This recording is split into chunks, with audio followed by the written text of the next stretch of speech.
All right, so there's really only a few questions that we're going to go over on these test corrections. So solving whether it's cube root or square root starts by isolating the root, the radical, which the one in the test, it already was isolated. So all we had to do was to cube both sides.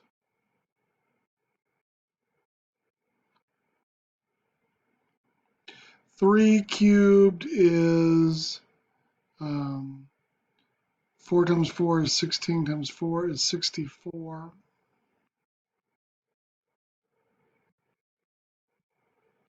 And then finish solving for x.